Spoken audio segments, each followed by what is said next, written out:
ஓம் சாந்தி.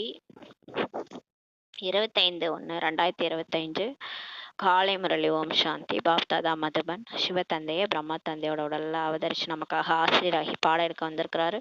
நம்மளா இறை மாணவர்கள் மிக கவனமா ஆத்மா அபிமானி நிலையிலிருந்து அந்த ஞான முரளியை நம்ம கேட்கலாம். பாபா சொல்றாங்க, இனிமையான குழந்தைகளே, சுறுசுறுப்பான மாணவர்னா ஸ்டூடெண்ட், நல்ல மதிப்பெண்களுடன் தேர்ச்சி பெறுவதற்கான முயற்சி செய்யுங்கள். இப்போ ரொம்ப ஆக்டிவாக இருக்கணும், மந்தமாக இருக்கக்கூடாதுன்றாரு. ஆக்டிவான ஸ்டூடெண்ட் என்ன பண்ணுவாங்க, எந்த நேரம் படிச்சுட்டு இருப்பாங்க. அந்த மாதிரி நல்ல மதிப்பெண்களோட தேர்ச்சி பெறுவதற்கான முயற்சி செய்யணும். மந்தமான சோம்பலான மாணவர்களாக ஆகக்கூடாது. யாருக்கு முழு நாளும் உற்றார் உறவினர்கள் நினைவு வருகின்றதோ அவர்கள் மந்த புத்தியுடையவர்கள் சொல்லிட்டார் பாபா. அதாவது புத்தி எங்கேயாவது அலப்பாஞ்சிட்டு மற்றவங்களே நினச்சிட்டு இருக்கிறோன்னா அப்போ நம்ம மந்த புத்தியாளர்கள்னு சொல்றாரு. கேள்வி: சங்கமயுகத்தில் அனைவரையும் விட அதிர்ஷ்டசாலி என யாரை கூறுவோம்? சங்கமயுகத்துல எல்லாரை விட அதிர்ஷ்டசாலி என யாரை கூறுவோம்? பதில்: யார் தனது உடல், மனம், செல்வம் அனைத்தையும் பயனுள்ளதாக ஈடுபடுத்தினார்களோ, மேலும் ஈடுபடுத்துகின்றனரோ அவர்களே அதிர்ஷ்டசாலிகள். தன்னுடைய உடலையும் யக்ய சேவைக்கு பயன்படுத்துவாங்க. மனசையும் பாபாட்ட கொடுத்துட்டு மனசா சேவை செய்வாங்க. செல்வத்தையும் என்னென்னலாம் இருக்கோ பிரம்மா பாபா எல்லாத்தையுமே அப்படியே கொடுத்துட்டாரு.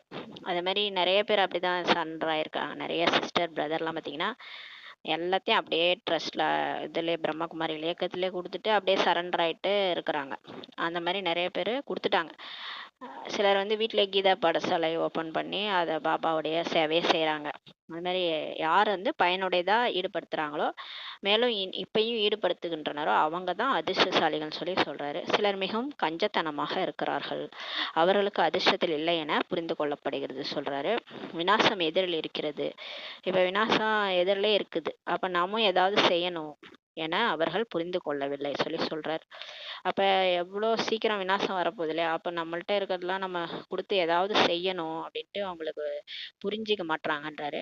தந்தை இப்போது நேரில் வந்திருக்கிறார். இப்ப பாபாவே வந்துட்டார். கடவுளை தேடணும், அவரே நேரா வந்துட்டார். நாம் நம்முடைய அனைத்தையும் நன்கு பலனளிக்கும்படியாக பயன்படுத்த வேண்டும். இப்ப அவரே வந்துட்டார்னும் போது அவரோட காரியத்துக்கு தான் நம்ம பயன்படுத்த போறோம். வேஸ்டாலாம் நம்ம எதுவும் பண்ண போறது இல்லை. அதனால இப்ப நல்லா பலனளிக்கும்படியா நம்மள்ட்ட என்ன இருக்குதோ, நம்மளால முடிஞ்சது என்ன இருக்கோ அது பாபாவுக்கு பாபாவுக்கு இல்லை, நமக்கே செஞ்சுக்கிறது தான் இது. அது மாதிரி சொல்லக்கூட கூடாதுன்னு சொல்லியிருக்கிறாரு. நான் 5 ரூபா போட்டேன் உண்டியல்லன்ட்டு அதை ஒரு தடவை ஒரு முரளியில் சொல்லி காமிச்சாரு. இந்த மாதிரி நான் 5 ரூபா போட்டேன், நான் பாபாக்காக போட்டேன் அப்படின்லாம் சொல்றாங்க. அவங்களுக்காக தானே செய்யறாங்க, எனக்காக செய்றீங்கன்னு கேட்குறாரு. எனக்கு என்ன உடம்பு இருக்கா என்ன அப்படின்றாரு. தைரியமாக இருந்து நிறைய பேருடைய பாக்கியத்தை உருவாக்குவதற்கு நிமித்தமாக வேண்டும் என அதிர்ஷ்டசாலி குழந்தைகள் அறிகின்றனர் சொல்றாரு. ஆனா யார் தைரியமா இருக்கிறாங்களோ, நிறைய பேருடைய பாக்கியத்தை உருவாக்குறதுக்கு கருவியா இருக்கிறாங்களோ அவங்களாம் அதிர்ஷ்டசாலி குழந்தைகள் சொல்றார் பாபா. பாடல்: அதிர்ஷ்டத்தை உருவாக்கி கொண்டு வந்திருக்கிறேன். இந்த பாடல் அதிர்ஷ்டத்தை உருவாக்கி கொண்டு வந்திருக்கிறேன். ஓம் சாந்தி. இங்கு குழந்தைகள், நீங்கள் அதிர்ஷ்டத்தை உருவாக்கி கொண்டு இருக்கிறீர்கள். இப்போ நம்ம இங்கே தான் நமக்கு அதிர்ஷ்டமே. எப்போ பாபா கிட்ட வந்தோமோ அப்போவே நமக்கு குரு தசை ஆரம்பிச்சிட்டு, குரு பார்வை. இப்போ அதிர்ஷ்டம் நமக்கு உருவாயிடுச்சுன்னு சொல்றாரு. கீதையில் நீ கிருஷ்ணருடைய பெயரை எழுதி கீதையில் ஸ்ரீகிருஷ்ணருடைய பெயரை எழுதி மேலும் பகவான் வாக்கியம் நான் உங்களுக்கு ராஜயோகத்தை கற்றுத் தருகிறேன் என சொல்லப்படுகிறது. கீதையில என்ன எழுதியிருக்குன்னா, கிருஷ்ணர் தான் இந்த மாதிரி சொல்லியிருக்கிறாரு, பகவானுடைய வாக்கியம் நான் உங்களுக்கு ராஜயோகத்தை கற்றுத்தருகிறேன்ட்டு சொல்லியிருக்கிறாங்க. இப்போது கிருஷ்ணா பகவான் வாக்கியம் என்பது இல்லை, இந்த ஸ்ரீகிருஷ்ணர் என்பது லட்சியமாக கூறப்படுகிறது. அது ஆனா உண்மை என்னன்னா, அது பகவான் வாக்கியம்னு போட்டிருக்கு, ஆனா கிருஷ்ண பகவான் வாக்கியம் அது கிடையாது, சிவ பகவான் வாக்கியம். அந்த ராஜயோகத்தின் மூலமா தான் ஸ்ரீகிருஷ்ணரா ஆகணுன்றது லட்சியம். அப்ப ஸ்ரீகிருஷ்ணர்ன்றது லட்சியமாக கூறப்படுகிறது. பிறகு சிவபகவான் வாக்கியம், அதாவது நான் உங்களை ராஜாக்கெல்லாம் ராஜாவாக ஆக்குகிறேன்னு பாபா சொல்றார். ஆகவே முதலில் கிருஷ்ணர் அவசியம் இளவரசனாக ஆகின்றார், மற்றபடி கிருஷ்ண பகவான் வாக்கியம் என்பது கிடையாது சொல்றார். இப்ப இந்த கீதையை நம்ம ப்ரூஃப் பண்றது தான் இப்ப நம்ம கையில தான் இருக்குது. அதுக்குதான் இவ்வளவு விஷயத்தையும் நமக்கு புரிய வைக்கிறாரு. ஃபர்ஸ்ட் கிருஷ்ணர் அவசியம் இளவரசனா தான் முதல்ல இருந்தார், ஆகிறாரு அங்க போயிட்டு. மற்றபடி அவரு சொல்லலை நான் வந்து ராஜயோகத்தை கத்து கொடுக்குறேன்னு. அவர் ராஜயோகத்தை படிச்சுதான் அவர் அப்படி ஆயிருக்கிறாரு. அந்த ஏம் ஆப்ஜெக்டை வந்து ராஜயோகம் கத்துக்கிறதுக்கு வந்து அதை இலக்கு என்னன்னு பார்த்தீங்கன்னா கிருஷ்ணர் ஆகிறது தான். அப்ப கிருஷ்ணர் அதை சொல்லலை. அப்ப யார் சொல்லியிருப்பாங்கன்னா பகவான் சொல்லியிருக்காரு. எந்த பகவான்னா சிவ பகவான். கிருஷ்ணர் என்பது குழந்தைகளாகிய உங்களுடைய லட்சியமாகும் சொல்லி பாபா சொல்றாரு. இப்ப நமக்கு இந்த லட்சியம், நம்ம சாதாரண மனுஷனா இருக்கிறோம், நம்ம தேவதையா ஆக்கிறது தான் அவரோட லட்சியம். நம்மளுடைய லட்சியம் அதான் சொல்லி இப்ப சொல்லிட்டாரு. இது பாடசாலையாக இருக்கிறது. பகவானே வந்து கற்பிக்கின்றார். நீங்கள் அனைவரும் இளவரசன் இளவரசியாக ஆகின்றீர்கள் சொல்லி பாபா சொல்றார். இது வரைக்கும் நம்ம நிறைய பள்ளிக்கூடம் ஸ்கூலு எல்லாம் படிச்சிருக்கிறோம். போய் +1 +2 இந்த எல்கேஜிலேருந்து படிச்சு வந்தோம். அதுக்கப்புறம் இன்ஜினியரிங்லாம் போனோம். டாக்டர்ன்றது லட்சியமா இருக்கும், இன்ஜினியர்ன்றது லட்சியமா இருக்கும். ஆனா வந்து இந்த மாதிரி யாரும் வந்து டீச்சரா பகவானே வந்து சொல்லி கொடுக்குறாரு. நம்மளோட லட்சியம் வந்து அடுத்த பிறவில இளவரசன் இளவரசி ஆகிறது. இது எவ்வளவு பெரிய அதிசயமா இருக்கு. தந்தை கூறுகின்றார், மீண்டும் ஸ்ரீகிருஷ்ணர் ஆவதற்காக நான் பல பிறவிகளின் கடைசி நேரத்தில் உங்களுக்கு இந்த ஞானத்தை கூறுகின்றேன். கடவுளே வந்து சொல்றாரு, திரும்ப நீங்க தேவதை ஆகிறதுக்காக, ஸ்ரீகிருஷ்ணர் ஆகிறதுக்காக நான் பல பிறவிகளின் கடைசியில வரேன். உங்களுடைய பல பிறவி நீங்க கடந்து வந்துட்டீங்க, உங்களோட கடைசி பிறவில வந்து உங்களுக்கு இந்த ஞானத்தை கொடுக்குறேன்றாரு. இந்த பாடசாலையில் ஆசிரியராக சிவபாபாவே இருக்கிறார், ஸ்ரீகிருஷ்ணர் அல்ல சொல்லி பாபா சொல்றாரு. தெய்வீகமான தர்மத்தை சிவபாபா மட்டுமே உருவாக்குகின்றார். நாங்கள் அதிர்ஷ்டத்தை உருவாக்குவதற்காக இங்கு வந்துள்ளோம் என குழந்தைகள் கூறுகின்றீர்கள். நம்மளும் அதான் சொல்றோம். நாங்க எதுக்காக நம்ம மதுபன் வந்திருக்கிறோம்னா நம்ம அதிர்ஷ்டத்தை உருவாக்கிறதுக்காக. நாம் பரம்பிதா பரமாத்மாவிடம் வந்து அதிர்ஷ்டத்தை உருவாக்க வந்துள்ளோம் என ஆத்மா அறிந்துள்ளதுன்னு சொல்லி பாபா சொல்றாங்க. ஆத்மா புரிஞ்சுக்கிச்சு, நான் அப்பா கிட்ட வந்துட்டேன், எதுக்கு வந்திருக்கேன்னா அதிர்ஷ்டத்தை உருவாக்கன்ட்டு. இதுதான் இளவரசன் இளவரசியாக ஆவதற்கான அதிர்ஷ்டமாகும். ராஜயோகம் அல்லவா பாபா சொல்றாரு. இது என்ன யோகம்? ராஜயோகம், ராஜா ஆகக்கூடிய யோகம். இப்ப தேகத்துக்கு அடிமையா இருக்குது ஆத்மா.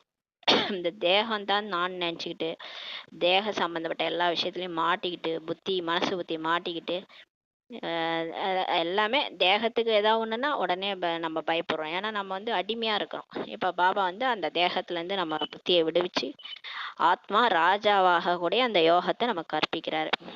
அதெல்லாம் சாதாரண விஷயம் கிடையாது. இதெல்லாம் ஒரு கடவுளே வந்து சொல்லி கொடுக்குற யோகா இது, ராஜ யோகம். சிவபாபா மூலமாக முதலில் ராதை கிருஷ்ணர் என்ற சொர்க்கத்தின் 2 இலைகள் தான் உருவாகின்றது. ஃபர்ஸ்ட் சிவபாபா வந்து உருவாக்குறாரு 2 பேரை. யாருன்னா ராதையும் கிருஷ்ணரையும். 2 இலை தான் உருவாகுது. அதான் பிரம்மா பாபா மம்மா, அவங்க 2 பேர் தான் போயிட்டு கிருஷ்ணர் ராதே ஆகிறாங்க.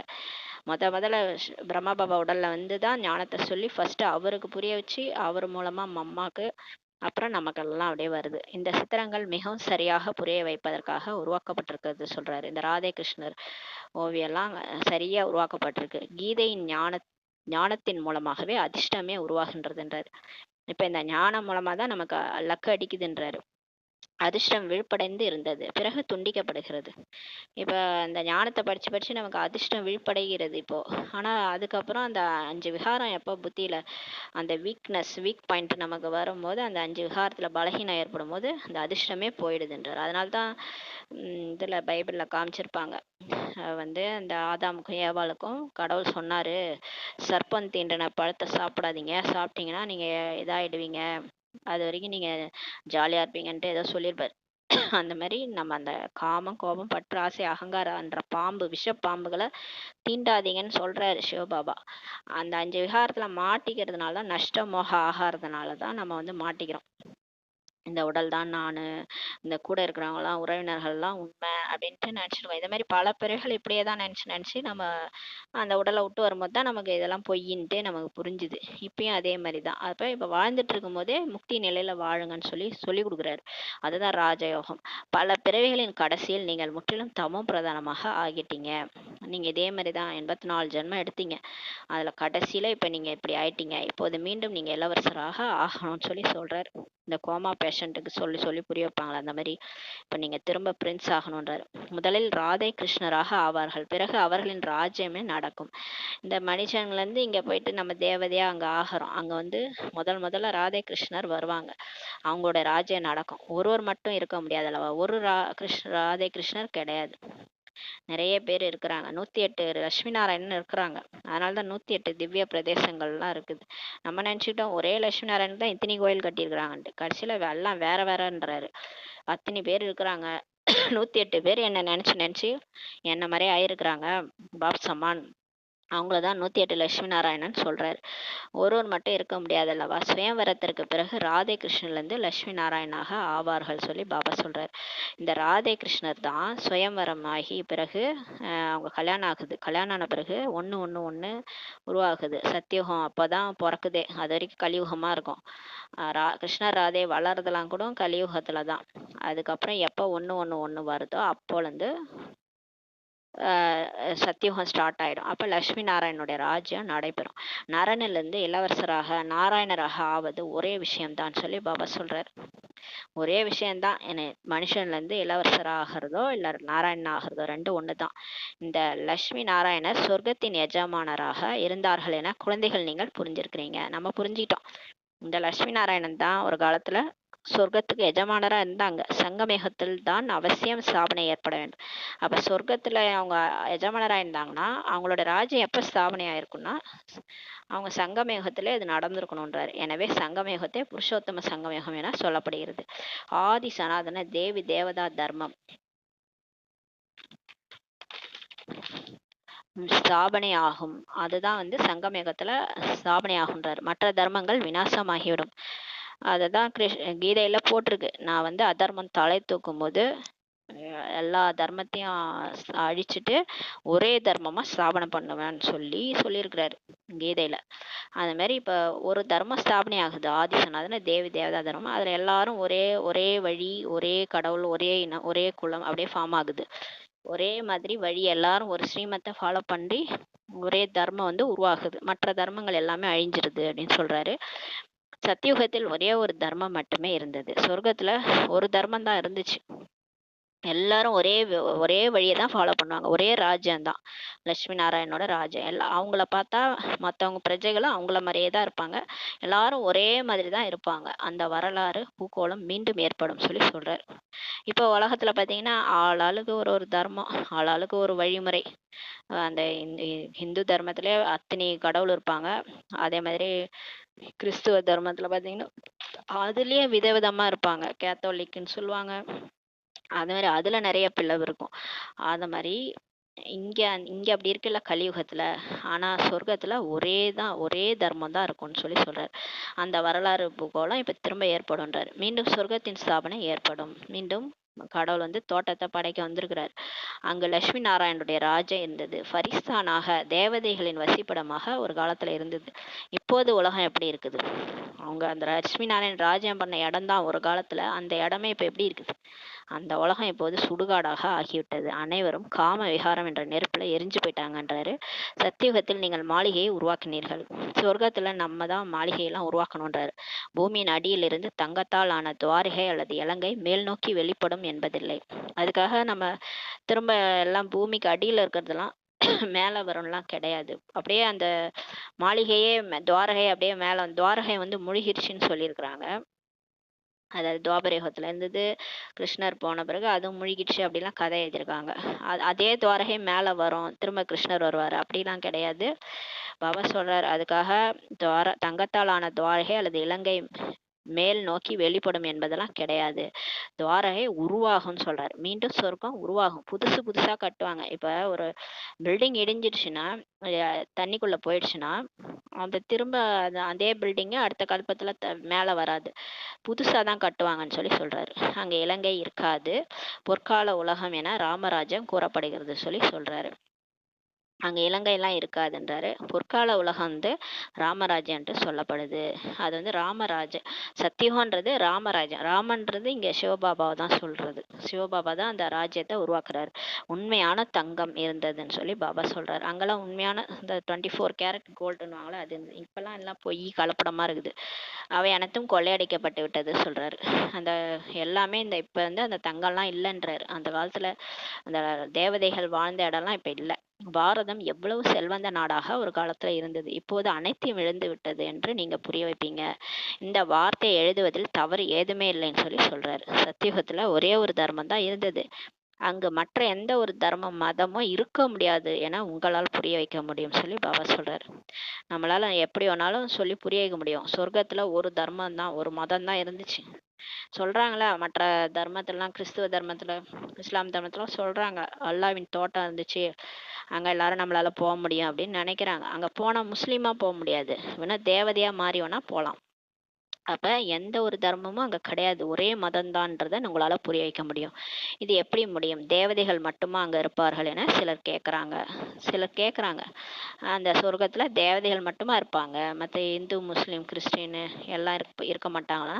அவங்க எல்லாரும் இங்கே மாறி ஸ்ரீமத் படி நடந்து தேவதையா மாறி தான் அங்க போயிட்டு நடிப்பாங்க. அநேக விதமான வழிமுறைகள் இருக்குது, வேறுபாடுகள் கூட இருக்கின்றன. ஒருவர் வழியில் இன்னொருவரோடு ஒத்து போவதில்லை. எவ்வளவு அதிசயமாக இருக்கிறது. ஆனா இப்ப இருக்கிற உலகம் எப்படி இருக்குது, நிறைய வழிமுறைகள், ஒவ்வொருத்தவங்க ஒரு ஒரு சாமியை கும்பிட்றாங்க, வேறுபாடு இருக்குது. ஒருத்தரோட வழியோட இன்னொருத்தரோட ஒத்து போக மாட்றாங்க. ஆனா ஒரே இந்து கடவுள் தான், இந்து தேவதைகள் நிறைய இருக்கிறாங்க. அதுலயே சண்டை போட்டுக்குவாங்க, என் கடவுள் ஒஸ்தி உன் கடவுள் ஒஸ்தின்னு. எவ்வளவு அதிசயமாக இருக்குது, எவ்வளவு நடிகர்கள் இருக்கின்றார்கள் சொல்லி பாபா சொல்றார். இப்போது சொர்க்கத்தின் ஸ்தாபனை ஏற்படுகிறது. இப்பதான் கடவுள் வந்து ஒரு ஒரு தர்ம ஸ்தாபனை பண்றாரு. நாம் சொர்க்கவாசியாக ஆகின்றோம். இந்த நினைவு இருந்தால் சதா முகமலர்ச்சியோட இருப்பீங்க. இப்ப உங்களுக்கு தினம் தினம் கடவுளே கஷ்டாரு, அவர் வந்து எனக்கு பாடம் எடுக்கிறாரு, என்னை வந்து தேவதையா மாத்திட்டு இருக்கிறாரு. அடுத்த பிறகு இந்த உடலை விட்டவுடனே நான் அடுத்து தேவதையாக போறேன்னா எவ்வளவு ஒரு சந்தோஷம் இருக்கும். தங்க மாளிகை, வைடூரியங்கள் நிறைந்த மாளிகையில போய் நம்ம வசிக்க போறோம்னு யார் சொல்றது? நம்மளா சொல்றோம், கடவுளே சொல்லிட்டு இருக்கிறாரு. அப்ப அதுல நம்பிக்கை வரணும்ல. சத்தியம் சிவன் சுந்தரமே சொல்லிட்டு இருக்கிறாரு, சத்தியமானவர் சொல்லிட்டு இருக்காரு, நீ தான் தேவதையா இருந்தானே. அப்ப எவ்வளவு முகமலர்ச்சியோட இருக்கணும்ன்றாரு. குழந்தைகள், உங்களுக்கு மகிழ்ச்சி இருக்க வேண்டும். நீங்க ஏன் இப்படி முகம் இப்படி வச்சிருக்கிறீங்க, ஏன் கொஞ்சம் சிரிப்பாதான் சந்தோஷமா தான் இருங்களான்னு சொல்லி கேக்குறாரு. உங்களுடைய லட்சியம் உயர்ந்தது அல்லவா? எப்பேற்பட்ட லட்சியம், உலகத்துல யாருமே இந்த மாதிரி லட்சியம் வைக்க மாட்டாங்க, தேவதையாகிறது. நாம் மனிதன்ல இருந்து தேவதையாக சொர்க்கவாசியாக இப்போது ஆகின்றோம்ன்றாரு. இதனையும் பிராமண குழந்தைகள் நீங்க மட்டும் தான் தெரிஞ்சிருக்கீங்க. அதாவது சொர்க்கத்தின் ஸ்தாபனை ஏற்படுகிறது, இதனையும் சதா நினைவு செய்ய வேண்டும் சொல்லி சொல்றாரு. ஆனால் மாயா அடிக்கடி மறக்க வைக்கின்றது. நம்ம கொஞ்ச நேரம் பாபாவை நினைக்கலான்ட்டு சொர்க்கத்தை கூட நினைக்க வேணாம், பாபாவை நினைக்கலான்னு போகும்போது தான் ஏகப்பட்ட மாயா வருது. அது என்ன அந்த மாயாவுக்கு பிடிக்க மாட்டுது, அடிக்கடி நம்மள மறக்க வைக்குதுன்னு சொல்றாரு. அதிர்ஷ்டம் இல்லையெனில் திருப்தி கொள்வதில்லை. அதிர்ஷ்டமே இல்லைன்னா என்ன பண்றது, அவங்க அப்படியேதான் இருக்கிறாங்கன்றாரு. பாபா நினைவு செய்யறது இல்ல, சொர்க்கத்தையும் நினைவு செய்யறது இல்ல, அந்த மாயா கூட தான் வாழ்ந்துட்டு இருக்கிறாங்க. பொய் பேசும் பழக்கம் அரைக்கல்பமாக இருந்து விட்டது, அது இன்னும் கூட நீங்கவில்லை சொல்றாரு. பாபா கிட்டே பொய் சொல்றாங்க, நான் உன்னதான் நினைக்கிறேன்னு சொல்லிட்டு நினைக்கிறதே இல்லை. அந்த மாதிரி பொய் பேசுற பழக்கம் வர அரைக்கல்பமா இருக்குதுன்றாரு. பொய் சொல்வதை கூட பெருமையாக நினைக்கிறாங்க. சிலர் வந்து இந்த பொய் சொல்றது கூட பெருமையா, இதை போய் நம்ம வந்து வெளியில சொன்னா நம்ம மானம் போயிரும் அப்படின்னு சொல்லிட்டு ஒரு நல்ல இடத்துல இருக்கிறாங்கன்னா அப்ப எப்படி அந்த இடத்துல இருந்துட்டு பொய் சொல்ல முடியும்? அப்ப அதாவது உண்மையை சொல்ல முடியும்.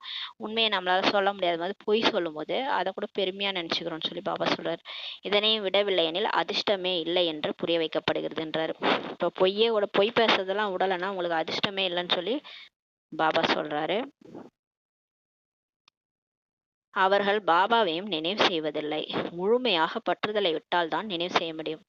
அதாவது இப்ப பாபா நினைக்கிறோம்னா அந்த உடல் உணர்வே இருக்கக்கூடாது, உடம்பு மேல கூட நமக்கு எதையுமே நினைக்க கூடாது, உறவினர்களையும் நினைக்க கூடாது.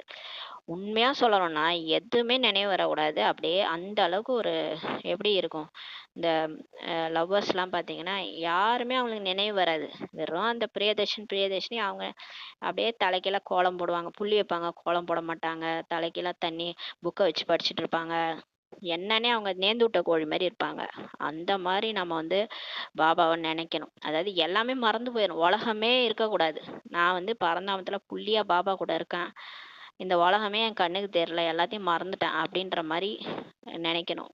பற்றுதலையே விடணும், விட்டாதான் மற்றபடி புத்தி இங்க மாட்டிட்டு இருக்குது. இந்த உடம்புல ஏதாவது நோய் வந்தா உடனே பிரச்சனை, காலையா வலிக்குது, காலை வலிக்குது, அப்புறம் ஏதாவது உறவினர்களுக்கு ஏதாவது பிரச்சனைனா ஐயோ அவங்க என்னன்னாங்கன்னு தெரியல, அவங்களுக்கு ஏதோ ஆயிடுச்சு இதாயிடுச்சு. நீங்க தான் இப்ப நீங்க கண்ணை மூடிட்டா உலகமே இறண்டுடும், அந்த மாதிரி நம்ம நினைச்சிட்டு இருக்கிறோம். அதாவது நம்ம நம்ம இல்லன்னா இந்த உலகமே எதுவுமே நடக்காது அப்படின்னு நினைச்சிட்டு இருக்கிறோம். எல்லாமே தானா நடக்க போகுது. எதுக்கு அவங்க மேல பற்று வைக்கிறது? நம்ம உடம்பு மேலயும் பற்று வைக்கிறது. இதனால தான் நம்மளால பாபாவ சரியா நினைவு செய்ய முடியலன்றாரு. அதனால முழுமையான இப்ப பற்றுதலை விட்டாதான் உங்களால நினைவு செய்ய முடியுன்றாரு. அதனால தான் உங்களால நினைக்க முடியல. ஆனா பொய் சொல்றீங்க. நான் பாபா தான் நினைச்சிட்டு இருக்கிறேன்றாரு. முழு உலகத்துல இருந்து வைராக்கியம் வேண்டும்.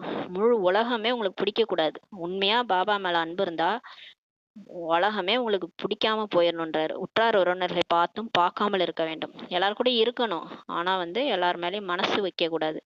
மனசு புத்தி அவங்க மேலேயே வச்சிட்டு இருக்க கூடாது. ஏன்னா அதனால நீங்க பாபா நினைக்க மாட்டீங்கன்றாரு. அவர்கள் அனைவரும் நரகவாசிகள், சுடுகாட்டுவாசிகள்ன்றாரு. இப்ப எல்லாருமே சொல்லுவாங்க, ஒரு யாராவது இப்ப ஒரு டெத் நடக்குதுன்னா நாளைய பொணம் வந்து இன்றைய பொணத்த பார்த்து அழுதுட்டு இருக்குதுன்னு சொல்லுவாங்க. சும்மாவே சொல்லுவாங்க. எல்லாமே நம்ம நாளைக்கு பொணமாக போறாங்க. எதுக்கு இன்னைக்கு போனவங்கள பார்த்து அழுறது? அது மாரி எத்தனை பேரை நம்ம பார்த்துருக்குறோம். முதல் டெத்ல இறந்தவங்க அடுத்து அவங்க டெத்துக்கு நம்ம போயிருப்போம். அழுதவங்களே அங்க இருப்பாங்க. அப்ப பார்த்தீங்கன்னா, நம்மளும் அந்த மாரி தான் போறோம். எதுக்கு நம்ம இவங்களெல்லாம் நினைக்கிறது? அதான் சொல்றாரு. அனைவரும் நரகவாசிகள், சுடுகாட்டுவாசிகள்ன்றாரு. இவர்கள் அனைவரும் அழிந்து விடுவார்கள். பாபா சொல்றாரு, எல்லாருமே போயிரும். நம்மளே போறோம். எல்லாரும் தான் போறாங்க. வீடு வாசல் எதுவுமே இருக்காதுன்றாரு. இப்போது நாம் வீடு திரும்ப வேண்டும். பாபா சொல்றாரு, இப்ப நம்ம வீட்டுக்கு போகணும்னாலும் வீடு நினைங்கன்றாரு. அது எப்போ வேணாலும் நடக்கும். ஆனா இப்ப நம்ம மனசு எடுக்கணும்ன்றாரு. எனவே சொர்க்கம், சாந்தி தாமத்தை மட்டுமே நினைவு செய்ய வேண்டும் சொல்லி பாபா சொல்றாரு. நாம் நேற்று சொர்க்கவாசியாக இருந்தோம். நேத்து தான் நீங்க சொர்க்கத்துல இருந்தீங்கன்றாரு. ராஜ்யம் செய்தோம், அதனை இழந்து விட்டோம். மீண்டும் நாம் ராஜ்யத்தை அடைகின்றோம். நேத்து தான் சொர்க்கத்துல இருந்தீங்க. கல்கி பாத்துன்றாரு. நேத்து தான் ராஜ்யம் பண்ணீங்க லட்சுமி நாராயணா. இன்னைக்கு பார்த்தா இங்கே கிடக்குறீங்கன்னு கேக்குறாரு. அவருக்கு மேல இருந்து பார்க்கும்போது அரை கல்பம் நேத்து மாதிரி தெரியுது. அரை கல்பம் அவருக்கு இன்னைக்கு மாதிரி தெரியுது. நமக்கா 5000 வருஷம் படாத பாடு நம்ம பட்டு வந்திருக்கிறோம். அவர் ஈஸியா சொல்லிட்டு போயிடுறாரு. அவர் ஈஸியா சொல்லிட்டு நீங்க நாளைக்கு வந்து தேவதையாக போறீங்க அப்படின்ட்டு சொல்றாரு நமக்கு. பக்தி மார்க்கத்தில் எவ்வளவு தலை வணங்கினோம், செல்வத்தை வீண் செலவு செய்தோம். பக்தியில கடவுளை தேடி தேடி அலைஞ்சோம். காடு மலை மேடு கோயில் கோயிலா திரிஞ்சு எங்க போனாலும் உண்டியல்ல காசு போடுவோம். அப்புறம் கோயில் கோயிலா கட்டியிருப்போம். இந்த பிறவில இவ்வளோ பண்ணியிருக்கிறோமே, போன பிறவிலாம் கோயில்லாம் கட்டியிருப்போம் கண்டிப்பா. பிகேஸ்லாம் கதறி கூட அழுதோன்றாரு. கதறி அழுதோம், கடவுளே நீ வரலைன்னா நான் அப்படியே மண்டையை உடைச்சிட்டு செத்துருவேன். இப்படிலாம் அழுதுருப்போம் பக்தியில. ஆனாலும் ஒன்றும் கிடைக்கவில்லை என குழந்தைகள் புரிந்துள்ளீர்கள். ஆனாலும் நம்மளும் கோயில் கோயிலா இந்த பிறவில நமக்கு தெரியுமே. போய் போய் எந்த கோயிலுக்கு போனாலும் நம்ம பிரச்சனை தீரல. ஆத்மா வேண்டுகிறது, பாபா வாருங்கள், சுகதாமத்திற்கு அழைத்து செல்லுங்கள். நம்ம தான் கூப்பிட்டோம் பக்தியில. கடவுளே வா, நீ வந்தினா உன் கூடயே வந்துருவேன் அப்படிலாம் சொன்னோம். சொர்க்கத்துக்கு கூட்டு போங்க, எங்கேயாவது யாரும் இல்லாத இடத்துக்கு கூட்டு போங்க. இந்த உலகமே பிடிக்கலன்னா நம்ம அழுதுருக்கிறோம். கடைசியில் துக்கம் அதிகமானால் நினைவு செய்யறாங்க. எப்ப கடவுள் நினைக்கிறாங்க தெரியுமா? ஜாலியா இருக்கும்போது யாருமே நினைக்க மாட்டாங்க. எப்ப ரொம்ப கஷ்டம் வருதோ அப்பதான் நினைக்கிறாங்கன்றாரு. இப்போது இந்த பழைய உலகம் முடிந்தாக வேண்டும் சொல்லி பாபா சொல்றாரு. இப்ப நீங்க இப்ப வந்து நம்ம நினைச்சாலும் நினைக்கலனாலும் நடக்கிறது நடந்துதான் தீரும். பழைய உலகம் இப்ப முடியதான் போகுதுன்றாரு. நீங்கள் இதனை பார்த்து கொண்டு இருக்கிறீங்க. இப்ப நமக்கும் தெரியும், எல்லாத்தையும் நம்ம பார்த்துட்டு தான் இருக்கிறோன்றாரு. இப்போது இது நம்முடைய கடைசி பிறவியாக இருக்கிறது. இதை வந்து யார் யார் பிகேஸும் சரி எல்லாருக்குமே இப்ப இது கடைசி பிறவியா இருக்கு. இந்த நேரத்தில் தான் நமக்கு முழு ஞானமும் கிடைக்கிறது. இந்த எப்ப கடைசி பிறவி வருதோ அப்பதான் முழு ஞானம் கிடைக்கிறது. ஞானத்தை முழுமையாக தாரணை செய்ய வேண்டும். இப்ப ஞானத்தை முழுசா கேளுங்கன்றாரு. முழுசா கேட்டு அதை சொரூபத்துல கொண்டு வாங்க, வாழ்க்கையில கொண்டு வாங்க, வாழ்க்கையில ஃபாலோ பண்ணுங்க. பாபா என்ன சொல்றாரோ அப்படியே தாரணை பண்ணுங்கன்றாரு. நிலநடுக்கம் போன்றவை திடீரென்று ஏற்படுகிறது அல்லவா? இந்தியா பாகிஸ்தான் பிரிவினையின் போது எத்தனை பேர் இறந்திருப்பார்கள்? குழந்தைகள், உங்களுக்கு ஆரம்பம் முதல் கடைசி வரை எல்லாமே தெரிந்திருக்கிறது. எல்லாம் திடீர்னு தான் நடக்குது, அஜானக்குன்னு சொல்லுவார். மேலும் என்ன நடக்க போகிறதோ அதுவும் தெரிந்துவிடும் சொல்லி சொல்றாரு. உங்களுக்கு எல்லாமே தெரியும், அவங்களுக்கு வெளி உலகத்துல தெரியாது. ஆனா நமக்கு தெரியும், இந்த மாதிரி நிலநடுக்கம் வரப்போகுது, சுனாமி வரப்போகுது. ஆனா எப்ப வரும்னு தான் நமக்கு தெரியாது. ஆனா நமக்கு தெரியும் இதெல்லாம் நடக்க போகுதுன்னு. ஆனா வெளி உலகத்தினருக்கு யாருக்குமே தெரியாது. அவங்களுக்கு எல்லாமே தெரியுன்றாரு. போக போக எல்லாமே என்ன நடக்க போகுதுன்னு தெரிஞ்சிரும்ன்றாரு. ஒரு சோமநாதர் கோயில் மட்டும் தங்கத்தால் இருக்கவில்லை. நிறைய கோயில்கள் மாளிகைகள் அனைத்தும் தங்கத்தால் ஆக்கப்பட்டதாக இருந்ததுன்னு சொல்லி பாபா சொல்றாரு. பாபா சொல்றாரு பாருங்க, துவாபரகத்துல இருந்து கோயில் கட்டியிருக்கிறாங்க, ஒண்ணு மட்டும் அப்படி இல்ல. நமக்கு தெரிஞ்சது சோம்நாத் லிங்கம் தான் தங்க கோயில்னு நினைச்சிட்டு இருக்கிறோம். ஆனா அநேக கோயில்கள் மாளிகைகள் எல்லாமே தங்கத்தால் ஆக்கப்பட்டதா தான் இருந்தது. ஆனா எங்க போச்சு? பிறகு என்ன ஆனது? எப்படி மறைந்தது? நிலநடுக்கத்தில் பூமியில் புதைந்து மீண்டும் வெளியே வர முடியுமா என்னன்னு சொல்லி கேக்குறாரு. பூமிக்கு அடியில போயிடுச்சுன்றாரு. உள்ளுக்குள்ள அனைத்தும் சென்று விட்டால் பிறகு என்ன ஆகும்? நாளடைவில் உங்களுக்கு தெரிய வரும்னு சொல்லி சொல்றார். பாருங்களேன், அப்ப எல்லாம் வெளிய வரப்போது பொழுது. உங்களுக்கு எல்லாமே பின்னாடி தான் தெரிய வரும்ன்றார். தங்கத்தால் ஆன துவாரகை சென்று விட்டது என கூறுகின்றாங்க. சொல்றாங்க இந்த கடலுக்கு அடியில துவாரகை இருக்குன்ட்டுலாம் சொல்றாங்க. ஸ்ரீகிருஷ்ணரோட கோயில் அதெல்லாம் கூட பார்த்துருக்குறாங்க. நாடகப்படி அவை பூமிக்கு அடியில் சென்று விட்டது சொல்லி பாபா சொல்றாரு. மீண்டும் சக்கரம் சுழலும் போது மேலே வரும் என இப்போது நீங்கள் கூறுவீர்கள். இருந்தாலும் மீண்டும் உருவாக்கப்பட வேண்டும் சொல்லி பாபா சொல்றாரு. நம்ம சொல்றோம் எல்லாம் மேல வரும்ன்ட்டு. ஆனா மேல வந்தாலும் அது என்ன பிரயோஜனப்படும்? அது அம்மா நாள் தண்ணிக்குள்ள இருந்ததுக்குள்ள போய் யாராவது வாழ முடியுமா? அதனால அதெல்லாம் வந்தா கூட நம்மளால வாழ முடியாது. அதுல போயிட்டு தேவதைகள் புதுசா தான் கட்டணும்னு சொல்லி பாபா சொல்றாரு. எல்லாமே நாடகப்படி எல்லாம் திரும்ப திரும்ப உருவாகுன்றாரு. இப்போ ஒரு சேர் உடைஞ்சு போச்சு. அதே சேர் அடுத்த கல்பத்துல வர முடியுமா? திரும்ப தான் ஒரு சேர உருவாக்குவாங்க. அந்த மாரி தான் மாளிகைகள்லாம் கூட திரும்ப திரும்ப உருவாக்கணுன்றாரு. அதே மாளிகைகளே வராது. இந்த சக்கரத்தை புத்தியில் சிந்தனை செய்து மிகுந்த மகிழ்ச்சியோடு இருக்கணும். இப்ப இது எல்லாம் நடக்குது. இப்படிலாம் நான் நடிச்சு வந்தேன். இப்ப இந்த பிறவில நான் ராஜயோகம் பயில்றேன். அடுத்து நான் அங்க போறேன் சொர்க்கத்துக்கு. இதெல்லாம் நினைச்சு எவ்வளவு குஷி வரணுன்றாரு. இந்த சித்திரத்தை பாக்கெட்டில் வைத்துக் கொள்ள வேண்டும். இந்த பேட்ஜ் மிகவும் சேவைக்கு தகுதியானதாகும். இந்த லட்சுமி நாராயண் பேட்ச் இருந்தாலே போதும். போட்டு நீங்க எங்க போனாலும் எல்லாம் இது என்னன்னு கேட்பாங்க. நீங்க உடனே புரிய வச்சிடலாம். ஆனாலும் இந்த சேவையை யாரும் செய்யவில்லை. இருந்தாலும் இந்த மாதிரி யாருமே செய்யறது இல்ல. குழந்தைகள், நீங்கள் ரயிலில் கூட நிறைய சேவை செய்ய முடியும். நீங்க ரயில்ல இந்த மதுபன்கெல்லாம் போறீங்கல்ல, பக்கத்துல இருக்கிறவங்களுக்கெல்லாம் கூட சொல்லலாம். நான்-பிகேஸ் வந்தாங்கன்னா அவங்க நிறைய சேவை செய்ய முடியுன்றார். ஆனால் ரயிலில் நாங்கள் என்ன சேவை செய்தோம் என யாரும் ஒருபொழுதும் எழுதி அனுப்பவில்லை. பாபா எப்ப பார்த்தாலும் குறை சொல்றாரு. என்ன சேவை செஞ்சோன்ட்டு சேவை செய்யறவங்க எனக்கு சொல்றதே கிடையாதுன்னு சொல்லி சொல்றார். 3ஆம் வகுப்பில் சென்றாலும் சேவை செய்ய முடியும் சொல்லி சொல்றார். நீங்க ஏன் எனக்கு டிக்கெட் இங்க போட்டாங்க அங்க போட்டாங்கன்னு குறை சொல்றீங்க? நாடகப்படி அங்க போட்டிருக்கிறாங்க. அங்க எல்லாம் நான்-பிகேஸ் வருவாங்க. அங்க உட்காந்து சேவை செய்யுங்கன்றாரு. 3ஆம் வகுப்புல போனா கூட சேவை செய்ய முடியுன்றாரு. யாரெல்லாம் கல்பத்திற்கு முன்பாக புரிய வச்சாங்களோ, யார் மனிதன்லேருந்து தேவதையாக ஆனாங்களோ அவங்களே புரிந்து கொள்வார்கள் சொல்றாரு. என்ன பண்றது? போன கல்பத்துல யார் சேவை பண்ணாங்களோ அவங்க தான் பண்ணுவாங்கன்றாரு. மனுஷன்லேருந்து யார் தேவதையானாங்களோ அவங்க தான் புரிஞ்சுக்குவாங்க. ஏன்னா நம்ம சொல்றோம், எல்லாரும் புரிஞ்சுக்கிறாங்களா? நம்மளே ஒரு மாதிரியா பார்த்துட்டு போயிடுவாங்க. நம்ம நாடி பார்த்து சொல்லுவோம். யார் மாறுறாங்களோ அவங்க மாறுவாங்கன்றாரு. மனிதன்லேருந்து தேவதையாக ஆவதன் மகிமையும் இப்போது செய்யப்படுகிறதுன்றாரு. மனிதன்லேருந்து கிறிஸ்துவராக சீக்கியராகலாம் சொல்றது இல்ல.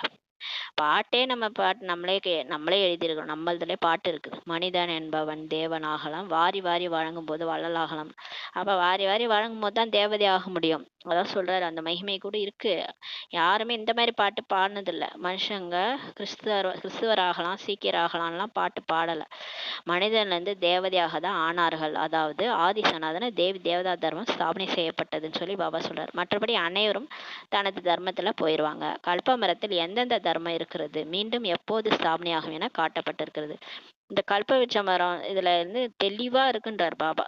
அந்த சிருஷ்டி சக்கரம் அதுலயும் இருக்குது. எப்ப எப்ப எந்தெந்த தர்மம் ஸ்தாபனை ஆகுன்றது. தேவதைகள் இந்துவாக ஆகிவிட்டார்கள். பாபா சொல்றார், நமக்கு தெரியாது. இந்து தர்மம்னு ஒரு தர்மம் இருந்தா, ஆனா ஸ்தாபகர் யாருன்னு கூட இல்ல. ஆனா சனாத் தர்மம்னு சொல்றாங்க. என்னன்னே புரியல. நம்ம அந்த தர்மத்துல இருக்கிறோம். ஆனா நம்ம தர்ம ஸ்தாபகர் தெரியாது. ஏதோ நம்ம மாட்டும் வாழ்ந்துட்டு இருக்கோம். ஆனா அந்த இந்து தர்மத்துல அத்தனை கடவுள், ஒரு கடவுளே கிடையாது.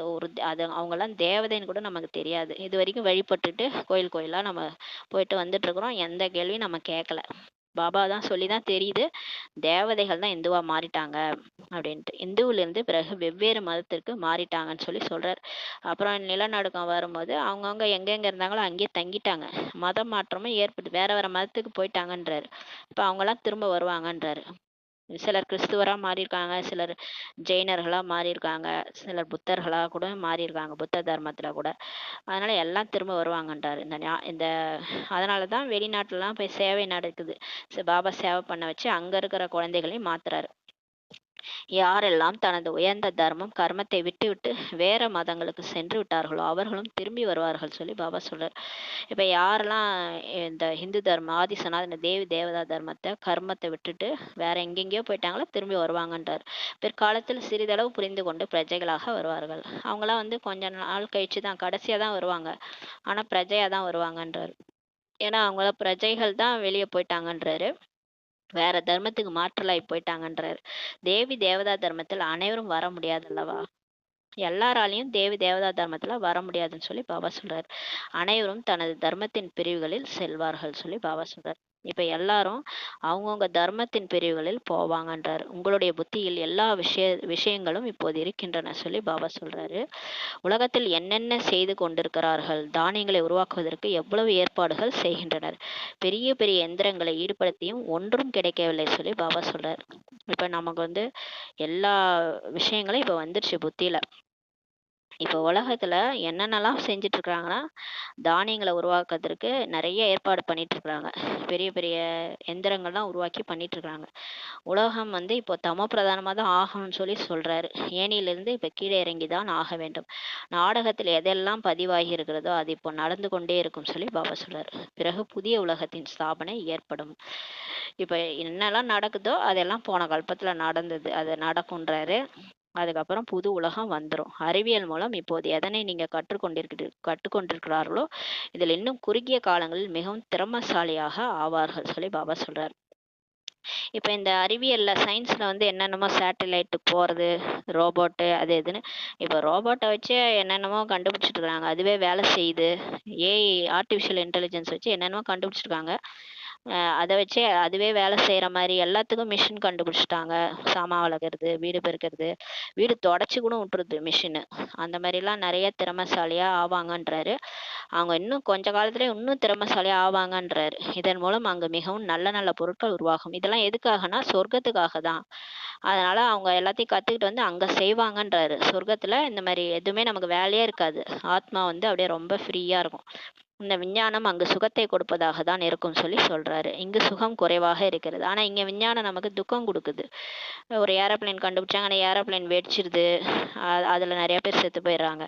ஆனா அங்க புஷ்பக விமானம்லாம் ஒண்ணுமே ஆகாது. இங்க சுகம் குறைவாக இருக்கிறது, துக்கமும் அதிகமாக இருக்கிறதுன்னு சொல்லி பாபா சொல்றாரு. இந்த அறிவியல் சாதனங்கள் வருவதற்கு எவ்வளவு ஆண்டுகள் ஆனது. இதற்கு முன் மின்சாரம், எரிவாயு போன்றவை இல்லை சொல்லி பாபா சொல்றாரு. இப்ப இந்த அறிவியல் சாதனங்கள்லாம் வர்றதுக்கு எவ்வளவு ஆண்டுகள் ஆண்டுன்றா இப்பதான் பிரம்மா பாபா சரீரம் விட்டதுக்கு அப்புறம் தான் இதெல்லாம் வந்திருக்குன்றாரு. இதுக்கு முன்னாடிலாம் இந்த எலக்ட்ரிசிட்டி, இந்த எரிவாயெல்லாம் இல்லை. எலக்ட்ரிக் இன்ஜின்னு இதெல்லாம் இல்லை, டீசல் இன்ஜின்லாம். இப்போது பாருங்க எப்படி ஆகிவிட்டதுன்ட்டு சொல்றாரு. அங்கு இந்த அறிவியலை கற்றுக்கொண்டு செல்வார்கள். மிகவும் வேகமாக காரியங்கள் நடக்கும். ஆனா இதெல்லாம் இப்ப கண்டுபிடிக்கிறதே பாத்தீங்கன்னா நமக்கு அங்க சொர்க்கத்துல வேகமா காரியங்கள் நடக்கிறதுக்குன்னு சொல்லி சொல்றாரு. இங்க கூட எவ்வளவு பெரிய கட்டிடங்களை எல்லாம் உருவாக்குறாங்க, அனைத்தும் தயாராக இருக்கிறதுன்னு சொல்லி பாபா சொல்றாரு. இப்ப பெரிய பெரிய கட்டடம்லாம் இப்ப உருவாக்குறாங்க இல்லையா, மாடி மேல மாடி கட்டுறாங்க. ஏன்னா அவ்வளவு பாப்புலேஷன் ஆயிடுச்சு, எல்லாமே தயாரா இருக்குது. எவ்வளவு அடுக்கு மாளிகைகளை உருவாக்குறாங்க. அங்க இவ்வாறு இருக்காது. ஆனா சொர்க்கத்துல இந்த மாதிரிலாம் மாடி மேல மாடி வீடெல்லாம் கட்ட மாட்டாங்க. அங்க அனைவருக்கும் தனித்தனி வயல்வெளிகள் இருக்குன்றாரு. ஒரு ஒரு மாளிகையும் பாத்தீங்கன்னா ஒரு டெல்லி ஃபுல்லாவே, நியூ டெல்லி ஃபுல்லாவே ஒரு அரண்மனை இருக்கும்னு சொல்லியிருப்பாரு. அதுதான் ஃபரிஸ்தானா மாறும்னு சொல்லியிருக்கிறாரு. இப்ப இருக்கிற தலைநகரம் தான் அங்கேயும் ஃபரிஸ்தானா மாறும்னு இருக்கிறாரு. அப்ப தனித்தனி வயல்வெளிகள் இருக்கும் ஒவ்வொருத்தவங்களுக்கும்ன்றாரு. அவ்வளோ இடம் இருக்கும்ன்றாரு. அங்க இன்கம் டேக்ஸு, சேல்ஸ் டேக்ஸு, இந்த இந்த எல்லா டேக்ஸ், வீட்டு வரி எதுவுமே கிடையாது. அங்கெல்லாம் வரிகள் விதிக்கப்படாதுன்னு சொல்றாரு. அங்க அளவற்ற செல்வங்கள் இருக்கும். சொர்க்கத்துல அளவற்ற செல்வம் இருக்கும். நிலப்பரப்பு கூட அதிகமாக இருக்கும்ன்றாரு. நதிகள் எல்லாமே இருக்கும்ன்றாரு. மற்றபடி கால்வாய் போன்றவை மட்டும் இருக்காது. கால்வாய்லாம் இருக்காது, நதி நதியா தான் இருக்கும்ன்றாரு. நிலப்பரப்பு கூட நல்லா பெருசா இருக்கும். பிற்காலத்தில் வாய்க்கால் முதலானவற்றை தோண்டி பயன்படுத்தினார்கள் சொல்றாரு. பாருங்களா, அப்ப வாய்க்கால்லாம் கிடையாதான். அப்புறம் துவாபர யுகத்துல தான் வாய்க்கால்லாம் தோண்டி பயன்படுத்தினாங்கன்றாரு. நமக்கு இப்போது 2 இன்ஜின் கிடைத்திருக்கிறது என்ற மகிழ்ச்சி குழந்தைகள் உங்கள் மனதில் இருக்கிறது. நமக்கு 2 இன்ஜின் யாரு கிடைச்சிருக்காங்க? சிவபாபாவும் பிரம்மா பாபாவும். அதுல அந்த மகிழ்ச்சி உங்களுக்கு இருக்கணும். மலை மேல் ஏறும் ரயிலுக்கு 2 இன்ஜின் பொருத்தப்படுகிறது. இப்ப மலை மேல போனோம்னா 2 இன்ஜின் பொருத்துவாங்களாம். ஏன்னா பழுதாயிடுச்சுன்னா ஆக்சிடென்ட் ஆயிடும். அதனால 2 இன்ஜின் பொருத்துவாங்களாம். குழந்தைகள், நீங்களும் தனது விரலை கொடுக்கின்றீர்கள், ஆனாலும் நீங்கள் குறைவானவர்களே இருக்கிறீங்கன்னு சொல்லி சொல்றாரு. இப்ப நம்மளும் அவங்கவுங்க சுண்டி விரலை கொடுக்குறோம். ஆனா இப்ப கொஞ்சம் பேரா தானே இருக்கிறோம். போக போக தான் அந்த மரம் பெருசாகும். உங்களுக்கு தான் மகிமையும் செய்யப்படுகிறதுன்றாரு. நாம் ஈஸ்வரிய உதவியாளராக இருக்கின்றோம் என நீங்கள் அறிந்துள்ளீர்கள். பாபா சொல்றார், நம்ம கடவுளுக்கே உதவியாளரா இப்ப இருக்கிறோம். ஸ்ரீமத் படி ஸ்ரீமத் படி நடந்து சேவை செய்கின்றோம் சொல்லி பாபா சொல்றாரு. இப்ப பாபாவுடைய வழிப்படி நடந்து நம்ம சேவை செய்யறோம். பாபாவும் சேவை செய்ய வந்திருக்கிறார். இப்ப பாபா கூட நமக்கு சேவை செய்ய தான் வந்திருக்கிறார். ஒரு தர்மத்தை ஸ்தாபனை செய்து அநேக தர்மங்களை விநாசம் செய்ய வைக்கின்றார். பாபா வந்து என்ன பண்றாரு, ஆதி சனாதன தேவதா தர்மத்தை ஸ்தாபனை செய்யறாரு, மற்ற எல்லா தர்மத்தையும் விநாசம் செய்ய வைக்கிறாரு. சங்கரர் மூலமா விநாசம் காமிச்சிருக்கிறாங்க. அதாவது மனிதர்கள் தான் அவங்களுக்கே அந்த புத்தி சரியில்லாதனால ஒரு ஒரு குண்டு போட்டு இந்த யாதவர்கள் மூலமா அழிஞ்சு போயிடுறாங்க. எல்லாமே மனிதர்கள் மூலமா தான் நடக்குது. அத தூண்டுதல் மூலமா ஒண்ணு நடக்குது. ஆனா அவரா செய்யறது இல்ல, அவங்க மூலமா நடக்குதுன்றார். சிறிது காலத்திற்கு பிறகு நீங்கள் நிறைய குழப்பங்களை காண்பீர்கள். இப்ப விடுங்க. ஆனா ஒண்ணும் இப்ப வந்து இப்பயாவது கொஞ்சம் அமைதி இருக்குது யோகா பண்றது. ஆனா இன்னும் போக போக நிறைய குழப்பத்தை பாப்பீங்கன்னு சொல்லி பாபா சொல்றாரு. யுத்தம் செய்து எங்காவது அணுகுண்டு வீசிவிடக் கூடாது என இப்போது பயப்படுகின்றனர். ஆனா இப்ப பயப்படுறாங்க, எங்கேயாவது நம்ம நாட்டு மேல அணுகுண்டு போட்டுற போறாங்க அப்படின்லாம் இப்ப பயப்படுறாங்க. யுத்தம் மிகவும் நடக்கிறதுன்னு சொல்லி பாபா சொல்றாரு. இப்ப யுத்தம் ரொம்ப நடக்குது, அடிக்கடி தங்களுக்குள்ள சண்டையிடுறாங்க. இப்போ பார்த்தீங்கன்னா, ஒரு 1, 2 நாடு அந்த மாரி தான் சண்டை போட்டுக்குது. அடிக்கடி தங்களுக்குள்ளார சண்டையிட்டுக்கிறாங்க. அதுவும் அந்த முஸ்லீம் நாடுகள் தான் நெறைய இப்ப சண்டை போடுறாங்க. பழைய உலகம் முடியத்தான் வேண்டும் என குழந்தைகள் அறிந்துள்ளீர்கள். பிறகு நாம் தன்னுடைய வீட்டிற்கு செல்வோம். இப்போது 84 பிறவி சக்கரம் முடிகிறதுன்னு சொல்லி பாபா சொல்றாரு. இப்ப நமக்கு தெரிஞ்சிருச்சு, இந்த பழைய உலகம் நீடிக்காது, முடிய போகுது. பிகேஸ்லாம் ஒன் பை ஒன்னா கர்மாதீத் அடைஞ்சு நம்ம இப்போ ஃபரிஸ்தாவாயிட்டோம்னா அப்ப தானா முடிஞ்சிரும். அவ்வளவுதான். அந்த எல்லையற்ற வைராக்கியம் தான் எதிர்பார்க்கிறாரு. நம்ம இந்த உலகத்துல இருந்து போறதுக்கு ரெடி ஆயிட்டோம்னா மற்றவங்க எல்லாருக்கும் அதே எண்ணம் வர ஆரம்பிச்சிரும். அப்ப தானாவே எல்லாமே நடக்க ஆரம்பிச்சிரும். அதனால இப்போ வந்து நம்ம வீட்டுக்கு போகணும், அவ்வளவுதான், நடிப்பு முடிஞ்சிருச்சு, நம்மளாம் நடிகர்கள், அந்த நினைவு வந்துரும். நடிப்பு முடிஞ்சிருச்சு, 84 பிறவி சக்கரம் முடிஞ்சிருச்சு, இப்போ வீட்டுக்கு போகணுன்ற நினைவு உங்களுக்கு வந்துரும். போக போக எல்லாருக்குமே அந்த எண்ணம் வந்துரும்ன்றாரு. அனைவரும் சேர்ந்து வீட்டிற்கு திரும்புவோம். இது எவ்வளவு நல்லா இருக்குது. எல்லாம் ஒண்ணா போனா ஜாலியாக தானே இருக்குது. தனித்தனியா போனாதான் உட்காந்து அழுகுறோம், ஐயோ அவங்க போயிட்டாங்களே. கடைசியா எல்லாரும் ஒண்ணா சேர்ந்து பாபா கூட போனா நல்லாதான் இருக்கும். குழந்தைகளில் ஒரு சிலருக்கு தான் இந்த நினைவு அடிக்கடி வருகின்றது. ஆனாலும் இந்த ஞானத்தை கேட்டாலும் படிச்சாலும் இதை கேட்டா என்னமோ அபசகுனம் மாதிரி சொல்லுவாங்க, இந்த வார்த்தையே சொல்லக்கூடாதுன்னுவாங்க. இதை கூட நிறைய பிகேஸே சொல்லுவாங்க, இந்த மாதிரி இந்த பாட்டை கூட நீங்க போடாதீங்க, வீட்டுக்கு போகணுன்ற பாட்டை கூட போடக்கூடாதுன்றாங்க. அதெல்லாம் கேட்டால் தானே நமக்கு வந்து அந்த எல்லையற்ற வைராக்கியம் வரும். வீட்டுக்கு போகணும், வீட்டுக்கு போகணும்னு நினைக்கிறதே பாபா நினைவுன்னு சொல்லி பாபா சொல்லியிருக்கிறாரு. ஆனால் ஒரு சிலருக்கு தான் இந்த நினைவு வருதுன்றாரு. நாள் முழுதும் அந்த நினைவு வந்தாலே பாபா நினைவு வந்துடும். நாடக அனுசாரப்படி சுறுசுறுப்பான மற்றும் மந்தமான மாணவர்களும் இருக்கிறாங்கன்னு சொல்றாரு. சுறுசுறுப்பானவர்கள் நல்ல மதிப்பெண்களும் தேர்ச்சி அடைவாங்க. சுறுசுறுப்பா இருக்கிறவங்க பாபா நினைவுலே இருப்பாங்க, முரளி படிச்சுட்டே இருப்பாங்க, அவங்க நல்ல நல்ல மதிப்பெண் அடைவாங்க. ஸ்கூல்லே சொல்லுவோம்ல, நல்லா படிக்கிறான், ராவும் பகலும் படிக்கிறான், எப்பயுமே படிச்சுட்டே இருக்கிறான் அந்த பையன், அதனால தான் ஃபர்ஸ்ட் மார்க் எடுத்தான்னு சொல்லுவாங்க. மந்தமான மாணவர்கள் முழு நாளும் சண்டையிடுவது, சச்சரவுகளில் செல்வார்கள். ஸ்கூல்லேயும் அப்படிதான் இருப்பாங்க, லாஸ்ட் பெஞ்சில் உட்காந்து சண்டை போடுறது, இந்த வேலையா இருப்பாங்க. ஏன்னா படிக்க மாட்டாங்க, அதனால மற்ற இதில் ஈடுபடுவாங்க. அதே மாதிரி இங்கேயும் சொல்றாரு, தந்தையை நினைவு செய்யாமல் முழு நாளும் உற்றார் உறவினர்களே அதிகம் நினைவு செய்வார்கள். அந்த மாதிரி இருக்கிறவங்க என்ன பண்ணுவாங்க, அவங்களுக்கு புத்தியில ஏதாவது விஷயமே ஓடிட்டு இருக்கும், பாபா நினைக்க மாட்டாங்க.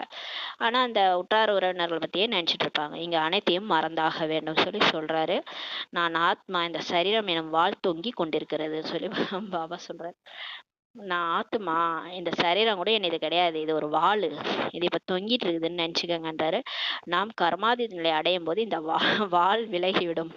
பாபா சொல்றாரு, இந்த அனுமன் இதுதான் காட்டுவாங்க. அனுமன் வந்து அந்த வாளை வச்சு வாழை எரிச்சு விட்ட உடனே முழு இடத்தையுமே அந்த இலங்கையே எரிச்சு விட்டு போயிடுவாரு. அந்த மாதிரிதான் நம்ம கதை. கடைசியா அந்த வாள் போயிடுச்சுன்னு நினைச்சுக்கோங்களேன், இந்த உலகமே முடிஞ்சிடும், அவ்வளவுதான். சரீரம் முடிஞ்சிடுச்சுன்னா உலகமே நம்மளை பொறுத்த வரைக்கும் முடிஞ்சிடுச்சு. நாம் கர்மாதித நிலை அடையும் போது இந்த இந்த சரீரம் வந்து விலகிறோன்றார். அத கர்ம கணக்கெல்லாம் முடிச்சிட்டோம், கர்ம கணக்கை முடிச்ச நிலை வந்துருச்சுன்னா அப்ப இந்த உடம்பு போயிருன்றார். கர்மாதித நிலை அடைந்தால் சரீரமே அழிந்துவிடும். நாம் கருப்பான நிலையிலிருந்து அழகான நிலையை இப்ப அடையணும் என்ற கவலை இருக்கிறது. இருந்தாலும் உடம்பு விட்டு போகும்போது நம்ம ஒரு அழகான ஆத்மாவா போகணும் இல்லையா, அந்த ஆத்மால இருக்கிற அந்த அழுக்கெல்லாம் நீங்கணும்ல, அந்த கவலை தான் உங்களுக்கு இருக்கணும். எந்த அளவுக்கு பேட்டரி சார்ஜ் ஆகி நான் போறேன், அதுதான் முக்கியம். அப்படியே அழுக்கோடையே போனா என்ன ஆயிடுவோம், பதவி கம்மி ஆயிடும். பாவம் அழியாமலே போனா என்ன ஆகும்? இந்த பாவ கணக்கெல்லாம் இங்க அனுபவிச்சுட்டு கருப்பாவே போனா எங்க துவாபர யுகத்துல தான் அப்ப போகணும். போவோம் சொர்க்கத்துக்கு. திரேதா யுகத்துல ஏதாவது ஒரு பதவி கிடைக்கும். அது தேவையான்றாரு. அதனால இப்ப நல்லா நினைவு செஞ்சு அழகாயி அழகான நிலையை அடையணுன்ற கவலை இப்ப இருக்குது. அதற்காக இப்ப முயற்சி செய்ய வேண்டும் அல்லவான்றாரு. டைமே கம்மியா தான் இருக்குது. இந்த டைம்ல பாபாவ நினைங்க. மற்றதெல்லாம் நினைக்காதீங்க. போகணும். இப்ப வந்து நம்ம இப்ப ஒரு டூர் கிளம்புறோம்னு வச்சுக்கோங்களேன். இப்ப வீட்ல இருக்கிறதெல்லாம் நம்ம என்ன பண்ணுவோம்? எதா எப்படியே கண்டா போகுது. நான் வந்து இப்ப கிளம்பணும் அவ்வளோதான்ட்டு பேக் பண்ணுவோமா இல்லையா? கிளம்பணும். 1 மணி நேரத்துல கிளம்பணுன்னே என்ன பண்ணுவோம்? கிளம்புறதுல தான் நமக்கு வந்து புத்தி இருக்கும். இங்க இருக்கிறது ஏதாவது சண்டை போட்டுட்டு இருப்போமா? அந்த டைம்ல போய் சண்டை போட்டுக்கிட்டு, நீ என்ன இப்படி பண்ற? அப்படி பண்றன்னு சண்டை போட மாட்டோம் இல்லையா? நம்ம கிளம்புற இதுல தான் இருப்போம். டூருக்கு கிளம்புறோம்னா. அது மாதிரி இப்ப வீட்டுக்கு போனோம். இப்ப வந்து வீடு திரும்பணும். அடுத்து சொர்க்கத்துக்கு போறோம். அப்ப என்ன பண்ணணும்? நம்ம இங்க இருக்கிறதெல்லாம் பார்க்கக்கூடாதுன்றாரு. இங்க நடக்கிற விஷயத்தெல்லாம் பார்த்தும் பார்க்காம இருங்க. அப்படியே நம்ம புத்தியில நான் சொர்க்கத்துக்கு போறேன். அந்த நினைவுல இருங்கன்றாரு. அதனால அப்ப என்ன ஆயிடும்? பாவம் அழிஞ்சிரும். பாபாவை நினைச்சிட்டு ஞானத்தை நினைச்சிட்டே இருந்தா பாவம் அழிஞ்சிரும். அப்ப தூய்மையா அழகா போயிடலான்றாரு. அதனால இப்ப முயற்சி செய்யணும்.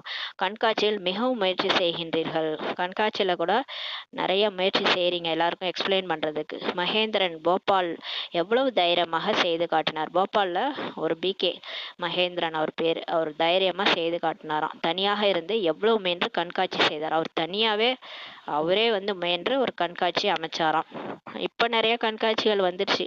உழைப்பிற்கான பலன் கிடைக்கும் அல்லவா? அவர் செஞ்ச உழைப்புக்கு அவர் கண்டிப்பா பலன்றார். எந்த ஒரு நீங்க ஒரு நோட்டீஸ் கொடுத்தா கூட உங்களுக்கு அதோடைய பலன் பாபா ஈஸ்வரன் கொடுத்துருவாரு. சும்மாலாம் கிடையாது. ஈஸ்வரன் எந்த வேலை வாங்கினாலும் அதுக்கு பதில் கொடுத்தே தீர்வாரு. நீங்க ஒரு 5 ரூபா போட்டா கூட அங்க ஒரு மாளிகை உங்களுக்கு ரெடியா இருக்கும். அந்த மாதிரி கொட்டி கொட்டி கொடுப்பாரு. அவர்லாம் வள்ளல் அவரு. நம்மள்ட்ட எதையும் வாங்க மாட்டாரு. வாங்கினாருன்னா அவ்வளோ திருப்பி அவர் கொடுத்தாகணும். ஒருவர் மூலமாக எவ்வளவு அதிசயம் ஏற்பட்டது. எவ்வளவு பேருக்கு நன்மை செய்தார். அந்த ஒருத்தர் மகேந்திரன்றவர் மூலமா அந்த கண்காட்சியில அவ்வளோ பேர் வந்தாங்க. அவ்வளோ பேருக்கு நன்மை செஞ்சாரு. அவ்வளோ பேர் பிகே ஆயிருக்காங்க. உற்றார் உறவினர்களின் உதவியின் மூலம் எவ்வளவு காரியம் செய்தார். அதிசயம் அல்லவான்னு சொல்லி பாபாவே சொல்றாரு. புகழறாரு பாருங்க. பேரை சொல்லியே பாபா புகழறாரு. ஏன்னா அவர் உற்றார் உறவினர்கள் எல்லாருடைய உதவி மூலம் அவ்வளோ காரியம் செஞ்சிருக்கிறாரு. தங்களுடைய செல்வத்தை இந்த காரியத்தில் பயன்படுத்துங்கள்ட்டு பாபா சொல்றாரு. இப்ப எதுக்கு சொல்ல வர்றாருன்னா, இதெல்லாம் அழியதானே போகுது ஒரு நாள். இதெல்லாம் வச்சுட்டு என்ன பண்ண போறீங்க? எல்லாத்தையும் பாபா காரியத்துல பயன்படுத்துங்க. மதுமனுக்கு அமௌண்ட் கொடுங்க. ஏதாவது கண்காட்சி இந்த மாதிரிலாம் இதுக்கெல்லாம் நோட்டீஸ் அடிக்கெல்லாம் பயன்படுத்துவாங்க. நம்ம கொடுத்தாலே போதும். நம்ம வீட்ல ஒரு 3 அடி நிலம் இருந்தா சென்டர் திறக்கிறதுக்கு அதை பயன்படுத்தலாம். இந்த மாதிரி என்ன வேணாலும் நம்ம புத்தியை பயன்படுத்தி பாபாவுக்கு பயன்படுத்துற மாதிரி செய்யலாம். செல்வத்தை வைத்து நீங்க என்ன செய்வீங்கன்னு சொல்லி கேக்குறாரு. இப்ப எல்லாம் அழிய போகுது. இப்போ நம்ம அமெரிக்காலே பார்த்தோம். நம்பர் 1 செல்வந்தர்களுடைய வீடெல்லாம் எரிஞ்சு போச்சு. அவ்வளோ லாஸ். என்ன அவங்க எடுத்துட்டு போறாங்க? நம்ம என்ன போகும்போது எடுத்துட்டா போறோம்? அலெக்சாண்டரே சொல்லியிருக்காரு. நான் இவ்வளோ இதை சம்பாரிச்சேன். ஆனா நான் போகும்போது என் கை 2த்தையும் வெளியில வச்சிருங்க, சவப்பெட்டிக்கு வெளியில. நான் வெறுங்கையோட தான் போறேன்னு எல்லாருக்கும் தெரியணும்னு சொல்லியிருக்காரு. அதே மாதிரியே பண்ணாங்க. அது மாதிரி அவ்வளோ நாட்டை வந்து அவர் கைப்பற்றினார். ஆனால் போகும்போது என்ன எடுத்துட்டு போறாரு? ஒன்றும் கிடையாது. அதான் சொல்றாரு. அவரும் புரிய வச்சாராம். அந்த மகேந்திரன் வந்து புரிய வச்சாராம். செல்வத்தை வைத்து என்ன செய்வீர்கள் என உற்றார் உறவினர்களுக்கு புரிய வச்சாராம். தைரியமாக சென்டரை உருவாக்கினார். அவர் இந்த மாதிரிலாம் அவங்க உற்றார் உறவினருக்கு புரிய வச்சு தைரியமா ஒரு சென்டரை உருவாக்குனாராம். இதனால் எவ்வளவு பேருக்கு பாக்கியம் ஏற்பட்டு. அந்த சென்டர் திறந்தனால அங்க இருந்து அந்த ஏரியால இருந்த எல்லாருக்கும் பாக்கியம் ஏற்படுது. ஏன்னா பாபா ஞானம் போச்சு இல்லையா? இவ்வாறு 5-6 நபர்கள் உருவானால் எவ்வளவு சேவை நடைபெறும்னு சொல்றாரு.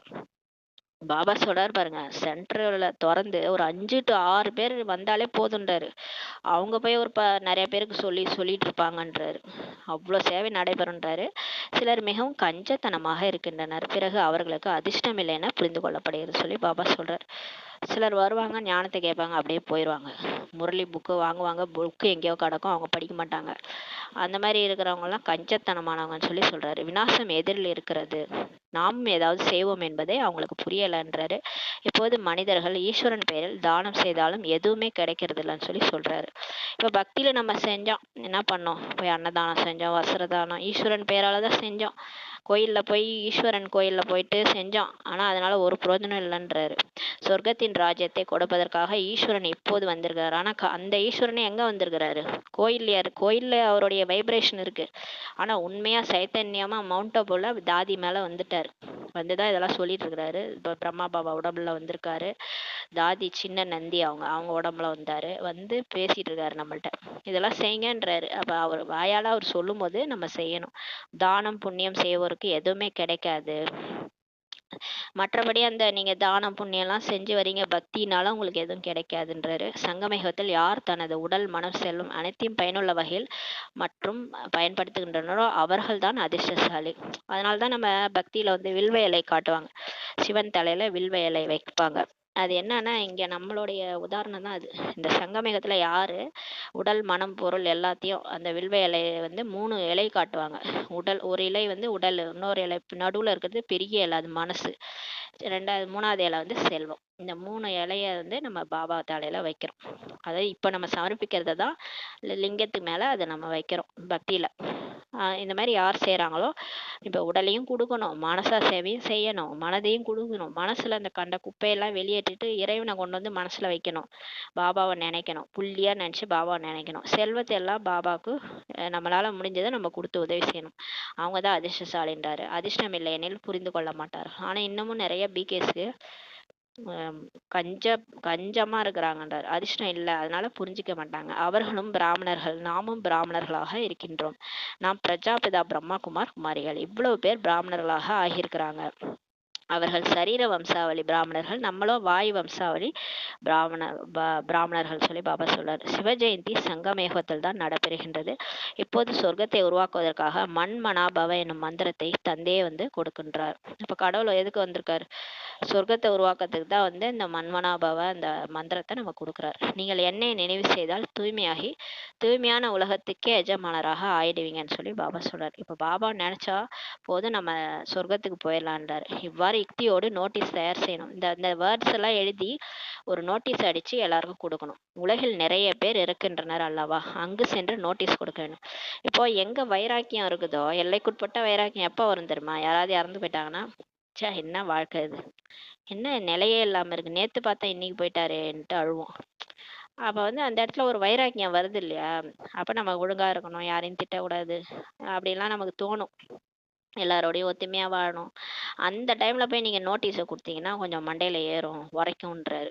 அதனால நிறைய பேர் சாகுறாங்கல்ல, இப்போ இந்த கொரோனாலாம் வந்து செத்தாங்க இல்லையா, அந்த இடத்துலலாம் போய் நோட்டீஸ் கொடுக்கணும். அப்போ அவங்க புரிஞ்சுக்குவாங்க. இப்போ வருவாங்க, அந்த ரொம்ப துக்கத்தில் இருப்பாங்க. துக்கத்தில் இருக்கும்போது இந்த நம்ம வந்து இந்த ஞானத்தை சொல்லும்போது அவங்க அதுலேருந்து வெளியே வருவாங்க, துக்கத்துலேருந்து வெளியே வருவாங்க. அதுக்காக தான் இந்த ஞானத்தை சொல்றது.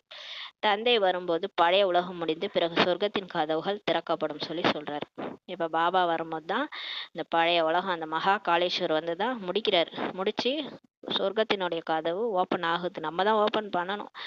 அதெல்லாம் லாக் ஆகிருக்குது சொர்க்கம். அதை ஓப்பன் பண்ணணும்னா இந்த காமம் கோபம் பற்று ஆசை அகங்காரத்தை வென்று மாயாஜித்தாகி பிகேஸ்லாம் கர்மாதி நிலையை அடையணும். எல்லாரும் அடைஞ்சாதான். நான் அடைஞ்சிட்டேன் போதும்னா திறக்க மாட்டாரு.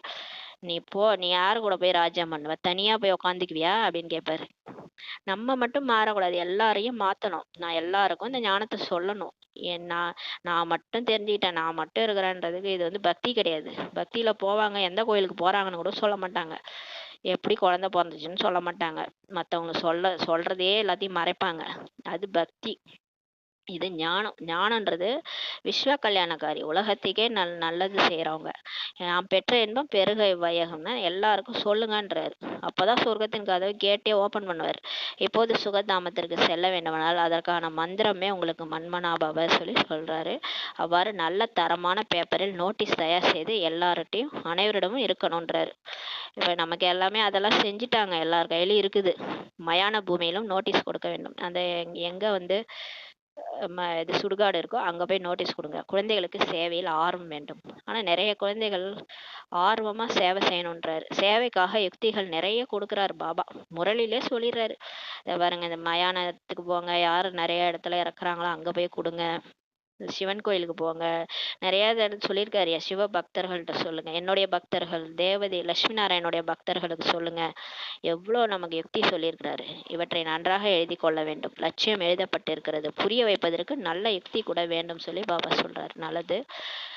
ஆனா நம்ம இப்போ சேவை செய்யணும். ஆனா அதை போய் புரிய வைக்கிறதுக்கு யுக்தியோட புரிய வைக்கணும். எந்த பாயிண்ட சொன்னா எல்லாரும் புரிஞ்சுக்கிட்டு வருவாங்க, அந்த நாடி பார்த்து சொல்லணும். இனிமேலும் இனிமையான காணாமல் போய் வெகு காலம் கழித்து கண்டெடுக்கப்பட்ட குழந்தைகளுக்கு தாய் தந்தை பாப்தாதாவின் அன்பு நினைவுகள் மற்றும் காலை வணக்கம். ஆன்மீக குழந்தைகளுக்கு ஆன்மீக தாய் தந்தை நமஸ்காரம். நாம் ஆன்மீக குழந்தைகள் ஆன்மீக தாய் தந்தைக்கு நமஸ்காரம். தாரணைக்கான முக்கிய சாரம். ஃபர்ஸ்ட் பாயிண்ட், கர்மாதீத நிலையை அடைவதற்காக இந்த சரீரத்தை மறக்க வேண்டும். ஒரு தந்தையை தவிர எந்த ஒரு உற்றார் உறவினர்களின் நினைவுமே வராமல் இருக்க முயற்சி செய்ய வேண்டும். இரண்டாவது பாயிண்ட், ஸ்ரீமத் படி ஈஸ்வரிய உதவியாளராக வேண்டும். தன்னுடைய உடல் மனம் பொருளை நல்ல முறையில் பயன்படுத்தி உயர்ந்த அதிர்ஷ்டத்தை உருவாக்க வேண்டும் சொல்லி பாபா சொல்றாங்க. வரதானம், கர்ம வினை பயனாக வரும் சூழ்நிலையின் கவர்ச்சியையும் கூட முடிவடைய செய்யக்கூடிய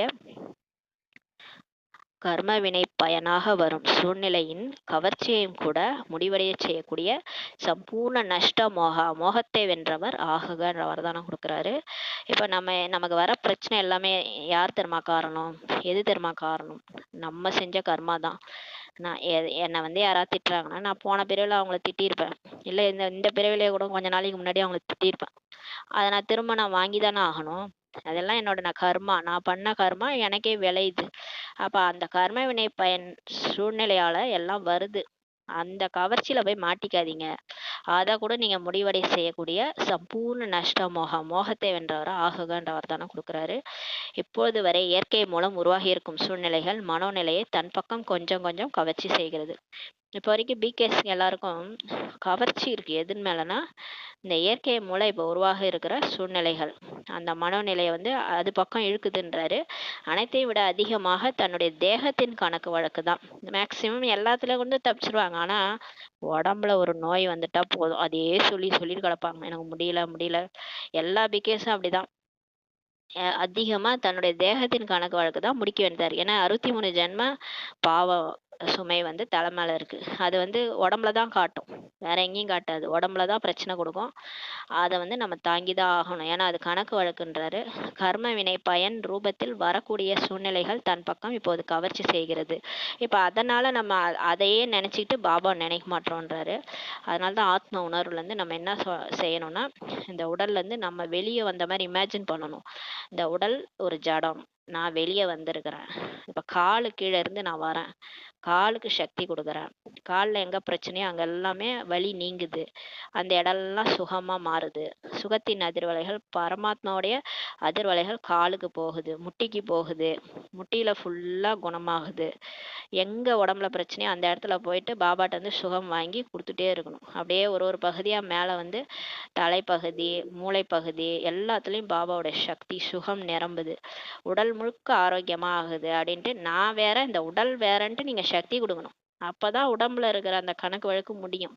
அதை விட்டுட்டு நான் தான் உடம்புன்னு நினைச்சிட்டு அழுதிங்கன்னா உங்களை யாராலையும் காப்பாற்ற முடியாது. இப்ப இந்த பயிற்சியை செஞ்சாதான் நமக்கு சரியாகும். நமக்கு எந்த இடத்துல பிரச்சனையோ அங்க ஆத்மா நான் வேற, இந்த உடம்பு வேற. நான் பாபாட்ட சக்தி வாங்கி அந்த இடத்துல நான் சக்தி கொடுக்குறேன். இப்போ வாயில பிரச்சனைனா வாயில பாபாட்ட சக்தி கிடைக்குது. ஆத்மானா அந்த சக்தி சுகத்தின் கிரணங்களை வாய்க்கு கொடுத்துட்டே இருக்கான், வாயில இருக்கிற பிரச்சனையெல்லாம் சரியாகுது அப்படின்ட்டு நீங்க சொல்லணும், நினைக்கணும். சொல்ல கூட தேவையில்ல, நினைச்சா போதும். நினைச்சாலே அந்த இடத்துல இருக்கிற அந்த கர்ம வினை கணக்கு வழக்கு முடிஞ்சிரும். அதான் சொல்றாரு. இப்போ அந்த பக்கம் கவர்ச்சி செய்கிறது. எப்போது இந்த கவர்ச்சி கூட முடிவடையுமோ அப்போதே சம்பூர்ண நஷ்ட மோக நிலையை அடைந்ததாக சொல்ல முடியும். இப்போ எல்லாத்துல இருந்து நம்ம விடுபட்டுட்டோம். கூட இருக்கிறவங்களாம் கடவுள் பார்த்துக்குவாரு, எனக்கு எதுவுமே அட்டாச்மெண்ட் இல்லை, கடவுள்கிட்ட எல்லாத்தையும் ஒப்படைச்சிட்டேன். அதாவது நான் எல்லாரையும் ஈர்த்து பிடிச்சி வச்சிருந்தேன்ல ஒரு கயிறு, சூட்சும கயிறு எனக்கும் மற்ற ஆத்மாக்களுக்கும் இருந்ததுல்ல, அந்த கயிறை நான் வெட்டி விட்டுட்டேன். அந்த கயிறை எங்க கொண்டு போய் இணைச்சிட்டேன்னா பாபா கிட்ட இணைச்சிட்டேன். மேல பாபா இருக்கிறாரு, அவர்கிட்ட அவர் பார்த்துக்குவாரு. எல்லாரையும் அவர்கிட்ட ஒப்படைச்சிட்டேன். அப்ப நஷ்டமாக ஆயிட்டேன். ஆனாலும் நான் என்ன பண்ணிட்டேன், இந்த உடம்ப மறக்க முடியல என்னால. இந்த உடம்பு தான் என்னை பிடிச்சி இழுக்குது. அப்பயும் எங்க புத்தி மாட்டிட்டு இருக்குன்னா இந்த உடம்பு தான் பிடிச்சி இழுக்குது. அப்ப இந்த உடம்பையும் என்ன பண்ணிருங்க, நஷ்டமாக ஆக்கிடுங்க, பற்று நீக்கிடுங்க. இது கூட என் கூட வராது. இது கடைசியா இது கூட என் கூட வராது. நான் தனியா வந்தா தனியா போகணும். நான் அசரீரி. நான் ஆத்துமா. இது எனக்கு தேவையில்ல அப்படின்ட்டு இப்பவே புத்திய வந்து நீக்க ஆரம்பிச்சுருங்க. நஷ்டமோகா நிலைய அடைந்ததாக அப்பதான் சொல்ல முடியுன்றாரு. தேகத்தினுடைய மற்றும் தேகத்தின் உலகத்தினுடைய எந்த ஒரு சூழ்நிலையும் ஸ்திதியை அசைக்க முடியாத நிலையே சம்பூர்ண நிலையாகுன்றார். பாருங்களேன், உடம்புல இருந்துகிட்டே இந்த பயிற்சியை செய்யணும். உடம்புல இருந்தாலும் இந்த உடம்பும் என்னை எதுவும் பண்ணாது, இந்த உலகத்தினுடைய எந்த ஒரு சூழ்நிலையும் என்னை எதுவும் பண்ணாது. நான் ஆடாத அசையாத ஸ்திதியில உக்காந்துருக்கிறேன். அந்த மாதிரி யார் உக்காந்துருக்குறாங்களோ அவங்க தான் சம்பூர்ண நிலை அடைஞ்சிட்டாங்கன்னு சொல்லி சொல்றாரு. அந்த காலத்துல தாதிகள்லாம், பிரகாஷ்மணி தாதிலாம் எனக்கு வந்து அந்த ஆப்ரேஷன் பண்ணும்போது இந்த ஊசி போடுவாங்க, மறுப்பு ஊசி போடுவாங்க. அந்த அது வந்து என்னவோ சொல்லுவாங்க அந்த காலத்துல. அந்த மறுப்பு ஊசி போடாதீங்கன்னு சொல்லிட்டாங்க. நான் ஆத்ம உணர்வுல இருக்கேன், எனக்கு கொடுக்க வேணாம், அப்படியே நீங்க ஆப்ரேஷன் பண்ணுங்கன்னு சொன்னாங்க. அப்ப எந்த அளவு அவங்களுக்கு தைரியம் பாருங்க. அந்த உடல் உணர்வே இல்லாம அசரீரியா அவங்க இருக்கிற பயிற்சி அதிகம் பண்ணதுனால உடம்புல எது பண்ணாலும் தெரியாது. ரமண மகரிஷி கூட நம்ம கேள்விப்பட்டிருக்கிறோம். இந்த மாதிரி அவருக்கு உடம்பு சரியில்லாதப்ப மறுப்பு ஊசி போடாமலே வந்து தையல் போட சொல்லுங்கன்னு சொன்னாரு. அப்பனா அந்த யோக நிலை வந்து நான் உடம்பு இல்லை, நான் ஆத்மான்ற அந்த பயிற்சி, அந்த யோக நிலை வரணும். அதுதான் சம்பூர்ண நிலைன்னு சொல்லி சொல்றாரு. எதுவுமே கவர்ந்து இருக்கக்கூடாது. உறவினர்களும் சரி, தேகமும் சரி, உலகத்தினுடைய எந்த ஒரு சூழ்நிலையும் நம்மளை கவர்ந்து இருக்கக்கூடாது. எப்போது அப்படிப்பட்ட நிலை அடைவீர்களோ அப்பொழுதே ஒரு நொடியில் தன்னுடைய மாஸ்டர் சர்வசக்திவான் சுரூபத்தில் சகஜமாக நிலைக்க முடியும் சொல்றாரு. இப்ப நம்ம பயிற்சி தான் பண்ணின்னு இருக்கிறோம், யாரும் அந்த நிலைக்கு வரல. ஆனா எப்போ நீங்க அந்த நிலையை அடைஞ்சிரீங்களோ, ஆனா வரிசைக்கிரமா அடைவாங்க. 108ல எல்லாருமே இது யார் யார் 108 அவங்கெல்லாம் வந்து தினம் தினம் முரளி படிச்சுட்டு தான் இருப்பாங்க. தினம் தன்னால் ஆன முயற்சியை பண்ணிட்டு தான் இருப்பாங்க, பண்ணாமலாம் இருக்க மாட்டாங்க. 108 லட்சுமி நாராயணன் எங்கேயோ இருக்கிறாங்க, ஒளிஞ்சிட்டு இருக்கிறாங்க. அவங்க எல்லாருமே இந்த பயிற்சியை பண்ணிட்டு தான் இருப்பாங்க. இந்த நேரம் அவங்க வந்து கொஞ்சம் கொஞ்சமா பண்ணிட்டு இருக்கிறாங்க. எல்லாருமே வருவாங்க. வரிசை கிரமமா அவங்க வந்து அடையும் போது 108 பேரும் இந்த நிலையை அடைஞ்சிருவாங்க. தன்னுடைய மாஸ்டர் சர்வசக்திவான் சுரூபத்துல வந்துருவாங்க. அப்ப வந்து உங்களுடைய ஒரு நொடியில, ஒரு செகண்ட்ல தன்னுடைய மாஸ்டர் சர்வசக்திவான் சுரூபத்துல உங்களால சகஜமா அப்பதான் நிலைக்க முடியும்னு சொல்லி சொல்றாரு. அப்ப நீங்க சர்வ சக்திகள் நிறைந்தவரா கடைசியா உங்களால இருக்க முடியும். அது ஈஸியாவே உங்களுக்கு அந்த உணர்வு வந்துரும்னு சொல்லி சொல்றாரு. எப்பன்னா நம்ம இந்த தேக சம்பந்தப்பட்ட எல்லாத்துல இருந்தும் உங்க ஸ்திதியை வந்து அசைக்க முடியாத நிலை வந்துடும். அதுதான் சம்பூர்ண நிலை. அதனாலதான் இப்ப மகாபாரதத்துல எல்லாம் காமிச்சிருப்பாங்க, கிருஷ்ணர் போவாரு, அந்த அந்த கடல் வந்து கொந்தளிப்பு நீங்கி அந்த கடல் 2 பக்கமா வழி விடும் அவருக்கு. அவருக்கு வழி விடும், அதுல நடந்து போவார் அவரு. அப்பனா எப்பேற்பட்ட ஸ்திதி! 5 தத்துவங்கள் கூட தலை வணங்குது கிருஷ்ணருக்கு. அந்த மாதிரி ஸ்திதியை நீங்க கொண்டு வரணுன்றாரு. 5 தத்துவங்களும் உங்களை ஒன்றும் செய்யக்கூடாது. இந்த தேகம் சம்பந்தப்பட்ட எல்லா விஷயத்துலையும் புத்தியை நீக்கினாதான் அந்த மாதிரி ஒரு நிலை வரும்னு சொல்லி சொல்றாரு. ஸ்லோகன்: தூய்மை என்ற விரதம் அனைத்தையும் விட சிரேஷ்டமான சத்திய நாராயண விரதமாகும் சொல்லி சொல்றாங்க பாபா. எல்லாத்த விட உண்மையான விரதம் வந்து தூய்மைன்றது தான். தூய்மைன்றது விரதம் தான் எல்லாத்த விட சிரேஷ்ட சத்திய நாராயண விரதம். நாராயண ஆக போறவங்க சத்தியமா இருக்கணும், பொய்யே வாயில வரக்கூடாது. தூய்மையா இருக்கணும்னா சம்பூர்ண தூய்மை இருக்கணும். அவங்கதான் சத்திய நாராயணன் ஆக முடியும். சம்பூர்ண தூய்மைனா எண்ணம் சொல் செயல்ல தூய்மை. எண்ணத்துலயும் தூய்மையா இருக்கணும், சொல்லுல வார்த்தையில தூய்மையா இருக்கணும், செயல்லையும் தூய்மையா இருக்கணும். என்ன நினைக்கிறோமோ அதை தான் நம்ம சொல்லணும், என்ன சொல்றோமோ அதை தான் நம்ம செய்யணும். அதுதான் பிரம்மா பாபா அப்படிதான் இருந்தாரு. அது மாதிரி நம்ம இருக்கணும். அந்த எண்ணம் சொல் செயல் அந்த ரெண்டுமே அந்த சமநிலை வந்துடணும். சமநிலை இருந்துச்சுன்னா நம்ம கண்டிப்பா வந்து நாராயணாக தகுதி வந்துருச்சுன்னு அர்த்தம். அதுதான் வந்து உண்மையான விரதம்ன்றாரு. இதில் தான் அதீந்திரிய சுகமே நிறைந்திருக்கிறது. அந்த தூய்மை வந்துருச்சுன்னா உங்களுக்கு அந்த பாபா கோபியர்களுக்கு அதீந்திரிய சுகம் ஏற்பட்டதுன்னாருங்களே, அந்த சுகத்தை உங்களால என்ஜாய் பண்ண முடியும். நீங்க எப்ப இந்த தூய்மை என்ற விரதம் இருக்கிறீங்களோ அப்போ வந்து சத்திய நாராயண விரதமே அதுதான். அதன் மூலமா உங்களுக்கு அதீந்திரிய சுகம் கிடைக்கும்னு சொல்லி பாபா சொல்றாரு. ஓம் சாந்தி. நன்றி பாபா, நன்றி ராமா, நன்றி.